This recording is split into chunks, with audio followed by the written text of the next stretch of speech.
अस्सलाम वालेकुम student, today we are going to discuss the 7th chapter of biology class 9th और इसमें हम डिस्कस करने वाले हैं ऑक्सीडेशन रिएक्शंस रिडक्शन रिएक्शन। तो इसमें कहते हैं वेरियस लाइफ परपोज्ड, वो कहते हैं कुछ लाइफ ऐसी होती हैं, कुछ ज़िंदगियाँ ऐसी होती हैं ऑर्गेनिज्म की, involve the constant flow of energy. वो क्या होती हैं, उनका जो फ्लो होता है एनर्जी का वो कांस्टेंट हो जाता है। This is compare to the equation transformation to use of energy for the various life process like growth, movement and reproduction. वो कहते हैं कि ये जो एनर्जी का कंपेयर हम करते हैं तो ये ट्रांसफॉर्मेशन होगी, एनर्जी ट्रांसफ़र होगी। Use of energy for various purpose, हम एनर्जी को मुख्तलिफ़ हिस्सों में इस्तेमाल करते हैं कि कहाँ पे ग्रोथ करने में, बढ़ने में, मूवमेंट हरकत करने में और रिप्रोडक्शन जो है ना बच्चे पैदा करने में। आगे कहते हैं फॉर ऑल द पर्पस, जितने भी पर्पस होंगे ऑक्सीडेशन रिडक्शन रिएक्शन के अंदर, इसको रिडक्स रिएक्शन भी कहा जाता है इसको। They are direct source of energy, ये क्या करते हैं, डायरेक्ट सोर्स ऑफ एनर्जी हासिल करते हैं। और Redux reaction involve exchanging of electrons, Redux reaction क्या होगा, इसमें शामिल होगा। Redux reaction involve exchange of electron, ये इलेक्ट्रॉन को एक्सचेंज करती है, यानी कि या लेती है या देती है बिटवीन द एटम्स में। The loss of electron is called, जब इलेक्ट्रॉन जो है ना वो खारिज हो जाते हैं तो इसको ऑक्सीडेशन कहेंगे। Will the gain of electron, जब इलेक्ट्रॉन जो है ना वो हासिल किए जाते हैं तो उसको क्या कहते हैं, रिडक्शन कहा जाते हैं। यानी कि जब इलेक्ट्रॉन खारिज होते हैं तो उसको उस प्रोसेस को ऑक्सीडेशन का प्रोसेस कहा जाता है। जब इलेक्ट्रॉन हासिल किए जाते हैं तो उसको रिडक्शन का प्रोसेस कहा जाता है। आगे देखें, electron can be energy source, electron जो है ना वो भी एनर्जी का एक ज़रिया है।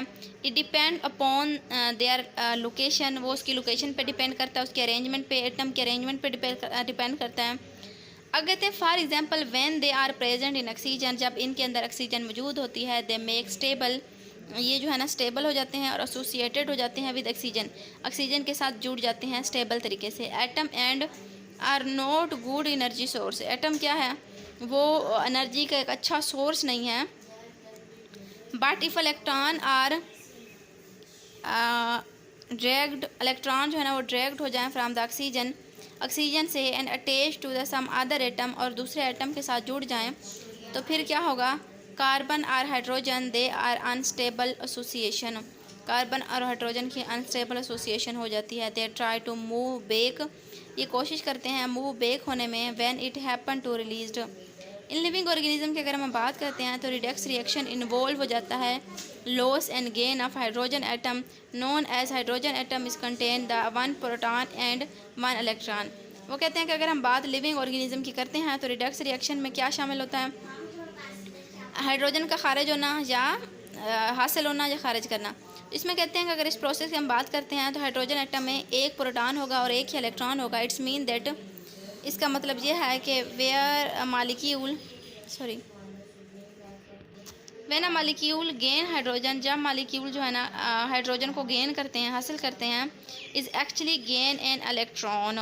होता क्या है कि जब कोई भी मालिक्यूल लॉस करेगा हाइड्रोजन को तो वो लॉस करेगा एक इलेक्ट्रॉन को खारिज करेगा।